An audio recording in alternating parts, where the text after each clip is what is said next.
Oi cinéfilos, meu nome é Carolina e bem-vindos a mais um vídeo do Assista um Filme. No vídeo de hoje, em homenagem ao lançamento de Wicked, eu vim falar sobre o filme O Mágico de Oz. Dorothy Gale é levada por um tornado até a mágica cidade de Oz e vai numa viagem com novos amigos que a ajudarão a voltar para casa. O filme tem direção de Victor Fleming e King Vidor e roteiro escrito por Noel Leahy, Florence Harrison e Edgar Allan Wolfe, e é até hoje um dos mais memoráveis musicais e clássicos do cinema. Na época, a MGM pagou pro autor de Mágico de Oz uma quantia de $75 mil para conseguir os direitos para transformar o livro em uma obra cinematográfica, o que na época foi um grande recorde.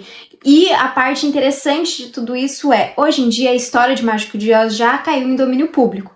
Porém, a história do filme, os elementos que foram adaptados para o filme ainda não estão liberados para o domínio público. E um exemplo disso é justamente os sapatos vermelhos da Dorothy. Já que a cor dos sapatinhos foi algo que foi alterado para o filme para ter mais impacto visualmente por conta das cores. No livro, os sapatinhos são prateados, mas no filme, por conta das cores serem tão chamativas e para chamar mais atenção na estrada de tijolinhos amarelos, faria muito mais sentido que os sapatos fossem de uma cor mais chamativa, como o vermelho, o que acabou acontecendo e que se mantém aí nos direitos da MGM. Eu acho que o grande destaque do filme é justamente o seu aspecto técnico, que é algo que eu pelo menos vejo que é quase impossível de ser refeito nos dias de hoje, né? Não só pela grandiosidade de tudo que a gente vê no filme, né? Os cenários, os figurinos, e imaginar que tudo aquilo foi feito em 1939, mas também pensando no fato de que muitos dos atores que fizeram parte do elenco foram prejudicados ali ao longo das gravações por conta desses métodos utilizados para trazer mais realismo pro filme. A atriz Margaret Hamilton, que faz a Pro Chamado Oeste aqui dentro do filme, ela teve que ficar afastada por alguns momentos do set de filmagem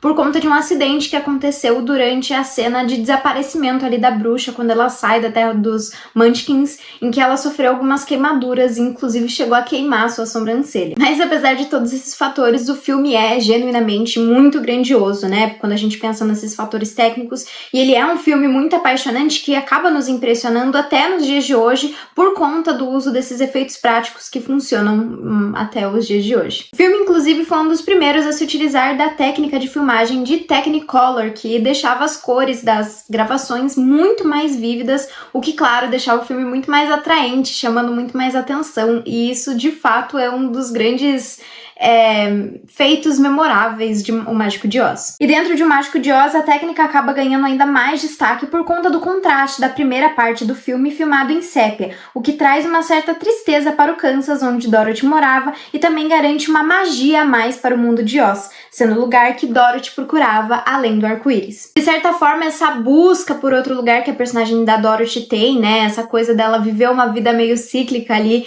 no Kansas e buscar algum lugar mais apaixonante, né, além do arco-íris, eu acho que é um fato essencial pra gente conseguir se identificar com a personagem dela, né? Afinal, quem nunca se sentiu deslocado assim como a personagem, né? Quem nunca sonhou com algum lugar mágico assim como ela? Mas claro, grande parte da nossa conexão e empatia que a gente sente pela personagem acontece graças à performance da Judy Garland, que realmente tá um show aqui. Ela interpreta a Dorothy, que é uma personagem que é muito mais nova do que ela era na época ela tinha 16 anos, e a Dorothy, teoricamente, teria seus 11, 12 anos, assim, mas acho que ela consegue trazer uma personagem que é inocente o suficiente pra gente acreditar que ela ainda é uma criança em vários momentos, assim, e ela nos conquista de uma forma bizarra, assim, desde os primeiros momentos do filme você se encontra sentindo e torcendo pela Dorothy. De fato, o filme tem toda essa magia que ele promete, né, muito por conta dos seus cenários, que são sets reais, mas a gente se sente ali junto com a Dorothy naquela aventura, né, a gente se sente passando pela terra dos Munchkins, a gente se sente andando pela estrada de tijolos amarelos, a gente se sente vendo a grande cidade de Esmeraldas. É um filme que tem uma sensação muito palpável e que faz a gente sentir que, apesar de extremamente mágico, aquele lugar pode ser um lugar real. O que é interessante, já que em vários momentos os cenários foram construídos de uma forma que é pra gente sentir que ali não é, de certa forma, um lugar real, que ao mesmo tempo você se sente como um gigante, mas também como uma formiga, né? Acho que esse tipo de sensação também é muito comum quando a gente fala de Alice no País das Maravilhas. Acho que são 2 filmes, 2 livros, pelo menos pelo que eu conheço das histórias de ambos, que são muito similares em vários sentidos, né? E acho que essa construção de uma terra diferente, embora eu acho que Alice no País das Maravilhas brinque mais com essa coisa de dimensões e tal, mas ainda assim tem as suas conexões. E os números musicais são a cereja no topo do bolo. Como vocês sabem, eu sou completamente apaixonada por musicais e eu gosto muito das músicas aqui, tanto das músicas cantadas mesmo pelos personagens, mas também as instrumentais, que são muito interessantes quando a gente analisa, né?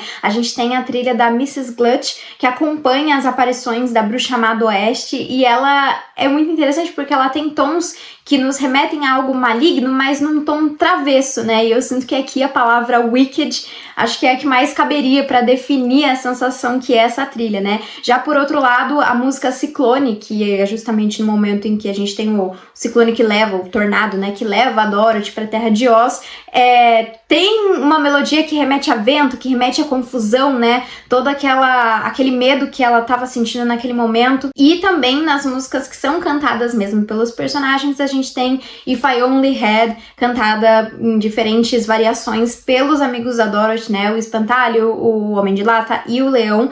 E acho que cada um deles traz algo de diferente na música, apesar dela ter mais ou menos o mesmo tom, né? Ela tem uma letra muito similar, mas cada um deles tem uma coisa diferente, né? A do Homem de Lata, principalmente, eu sinto que ela é muito mais enferrujada, justamente para remeter essa coisa do Homem de Lata do que as outras. Mas claro, Somewhere Over the Rainbow é a música destaque do filme, é o que deixou o filme extremamente marcante em todos os sentidos possíveis. Eu acho que o que é mais impressionante nessa música é o fato de que ela consegue ser ao mesmo tempo muito triste e também muito otimista. Eu acho que ela tem momentos melancólicos, mas momentos felizes, assim, realmente uma música muito bonita que com a performance da Judy Garland fica ainda mais inesquecível. E a história em si é bem simples, ela basicamente acompanha essa grande aventura da Dorothy, né, e ela tem um senso de urgência por conta da Bruxa Má do Oeste, que tá a todo momento tentando pegar a Dorothy, né, ela jurou a Dorothy de morte, então a gente tem esse senso, assim, de que algo precisa ser feito. E que enquanto da sua aventura, a Dorothy, embora muito inocente, ela é uma pessoa extremamente gentil e ajuda diversos desses personagens que ela conhece ao longo da história. E eu acho que o que é interessante é que a gente conhece a Dorothy em um momento que ela quer estar em outro lugar, né? E aqui ao longo da história, ela meio que vai aprendendo que ela também precisa de ajuda de outras pessoas, aqui no caso de alguns rostos mais conhecidos, né? Que ela vai ali no meio da história.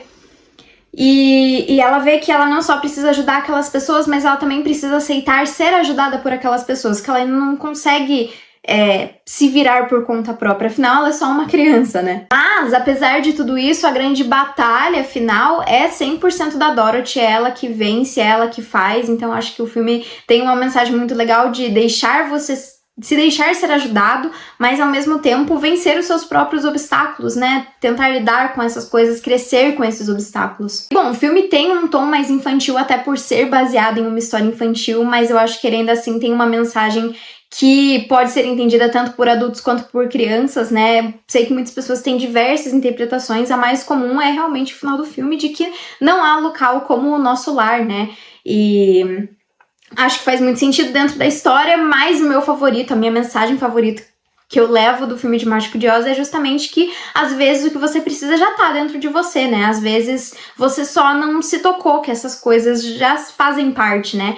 E, enfim, acho que o filme pode ser interpretado de diversas maneiras, acho que tem muitas mais mensagens para serem levadas, acho que tem muito mais também teorias da conspiração, né? De que era só um sonho, não, era um lugar de verdade, não era, e enfim, também analisar a maneira como a Dorothy observa pessoas que ela já conhece da vida dela ali dentro da realidade de Oz, enfim, acho que é um filme extremamente bonito. Acho que, de certa forma, a mensagem de que, às vezes, a gente já tem aquilo que a gente precisa também pode ser linkada com a mensagem de não há lugar como o nosso lar, né? Porque a Dorothy era uma pessoa que queria sair do lar dela, e aí, a partir do momento que ela perde, ela percebe o quanto ela era querida lá, o quanto ela era amada, o quanto ela gostava daquele lugar e o quanto ela quer desesperadamente voltar pra lá. Então, acho que, de certa forma, as mensagens também se conectam. E acho que também é um filme que abre muitas portas para diversas adaptações, né? Tanto o Wicked, que achei simplesmente sensacional. Vou deixar o vídeo da crítica linkado aqui em algum lugar, né, que traz justamente